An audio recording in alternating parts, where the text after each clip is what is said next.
If you're building your first product brand right now, I want to share 6 things that completely changed how I think about entrepreneurship. And these are not your typical work harder or wake up at 5 a.m. and go for a run up a mountain with an electrolyte glued to your forehead and then sit in an ice bath for an hour. None of that. These are counterintuitive mindsets that actually separate people who scale from people who stay stuck down there. And I wish someone had told me these things when I was starting out nearly 10 years ago. So let's get into it. Number 1, say yes first and figure it out later. When I was starting out, I had a moment where a global key account came to me and said, can you do this cap in this style with this application? And my immediate thought was, the brand I was selling had never done this before, and I don't even know whether we can do this. But instead of saying no or worrying about it, I said, yes, absolutely, we can do that. And I went away from that meeting and figured it out and fed it back to the team, and we made it happen. This is what I call the yes we can mindset, and it's completely opposite to everything that you're taught in business. You are told to stick to your core strengths, focus on what you are good at, and don't stray outside your lane. But here's the truth. If you only do what you are really good at, you will never grow beyond where you are right now. And I've seen it with so many brand founders that I've worked with. Someone asks them to do something slightly different, maybe a new product variation, maybe it's entering a new sales channel, and they say, no, that's not for me, it's not what we do, and they miss a huge opportunity of growth. Now, I'm not saying say yes to everything, but when a customer or a retail partner comes to you with a request that could genuinely move your brand forward, do not let fear or the unknown stop you. Say yes and then work backwards from there, because the best opportunities I've ever had in business or in life came from saying yes to things that I had no idea how to do yet. Number 2, solve a problem, don't just sell products. This is massive, and most people get this completely backwards. They think, I've got this amazing product here, now I need to find people to buy it. But that's product first thinking. That is why so many brands fail. And the brands that win are the ones that start with a problem, they find a real pain point with real people, and then they build a product around that to solve it, not the other way around. When I've developed multiple brands across so many categories over the years, I didn't start by thinking, what product can I make? I started by asking, what problem are people actually struggling with that nobody's solving properly? And once I found that problem out, the product then becomes obvious. And here's a simple way to think about it. Your product is not the hero of the story. Your customer is the hero. Your product is just the tool that helps them solve their problem. And when you frame it like this, everything changes for you. Your marketing becomes easier. Your messaging becomes stronger, and people actually buy from you because they feel like they're understood. So if you're building a brand right now, or you have the idea to, just ask yourself, what problem am I clearly solving? And if you cannot answer that in a simple sentence, you need to go back to the drawing board and do a little bit of work. Then number 3, start narrow, not broad. This is probably the hardest one for founders to accept because it feels counterintuitive. You think, I want to build a big brand, a big business, I need to target everyone here, but that is exactly how you end up targeting no one. The most successful brands that I know started incredibly narrow. They focused on one specific type of customer, one specific problem, and they owned that specific niche, and then they expanded. Think about it this way. If you're trying to build a skincare brand right now, and you think this is for everyone, you are competing with every single skincare brand in the world. But if you say this is specifically for young professional women, 18 to 30s, who live in warm climates, suddenly you're speaking to a direct group of people who feel like the product is made just for them. And this is when the magic happens. This is where, once you own that narrow market, you become the go-to brand for that specific group of people. You are constantly expanding, and it becomes so much easier because you've built trust within that group, you've built a reputation, and you've built a business model that works and is repeatable. So don't be afraid to start small.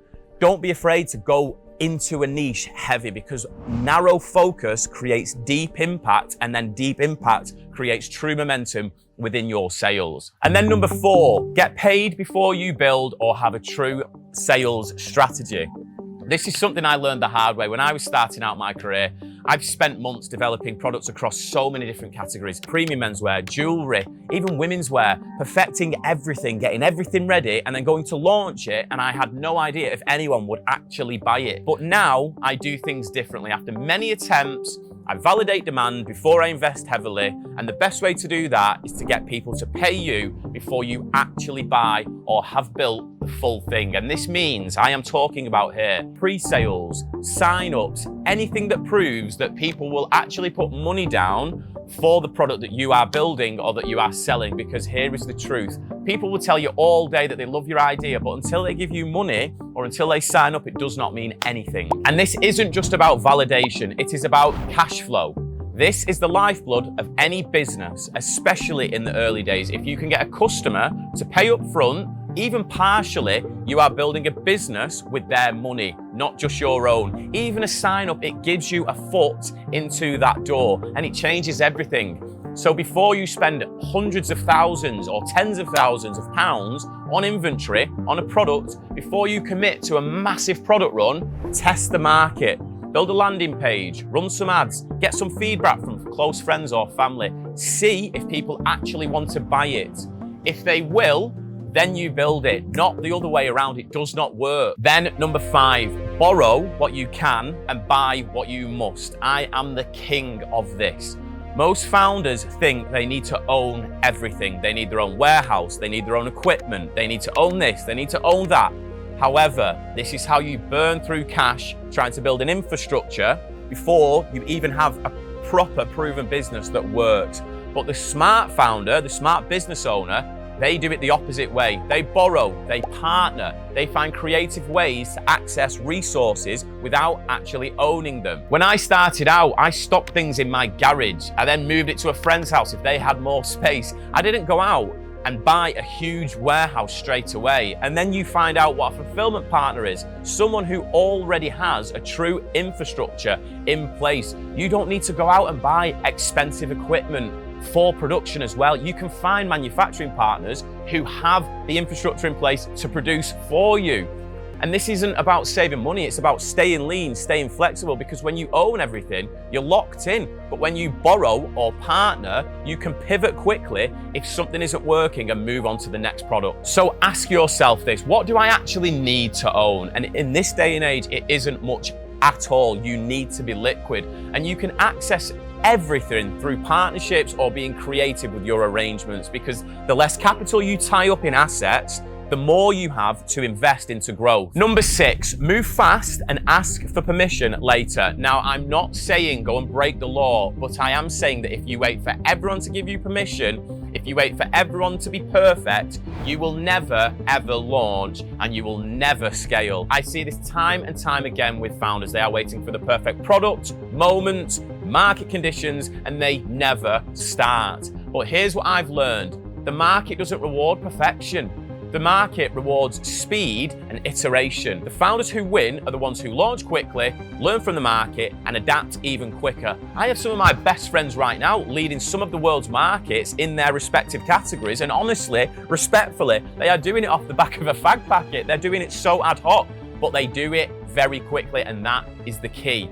Now, when I first started out, I did make every single mistake in the book. I had no strategy, no pipeline or process, no true brand story or DNA when cultivating brands. So, if you are sitting on an idea right now, if you are waiting for the right time or the right moment, this is your sign. Launch it, get it out there, because you will learn more in 1 week of being live in a market than you will learn in 6 months of planning and preparation. And here's the truth about building a global brand. It's not about having all the answers. It's not about being the smartest person in the room. It's about being willing to say yes when you don't know how. Solving real problems for real people, starting narrow and going deep, and getting paid or having a sales strategy before you build, and borrowing what you can and moving fast. These 6 mindsets have completely changed how I build brands to this day. And if you apply them, even only 1 or 2 of what you are building right now, I promise you, you will start to see momentum. Building a brand is hard, but it's also one of the most rewarding things that you can do in life. It's so much fun. And if you're willing to think differently, if you're willing to break some of the traditional rules around building a brand, you can truly build something incredible. So take these 6 tips, apply them, and let's see what you can build. And if this has helped you, please save it for when you need a reminder. Or if you want some more practical building advice like this, head over to brandmap.io. This is the area where I share everything that you can learn about taking a product or your brand to a world stage at a global level. So let's build something great, and I will see you on the other side.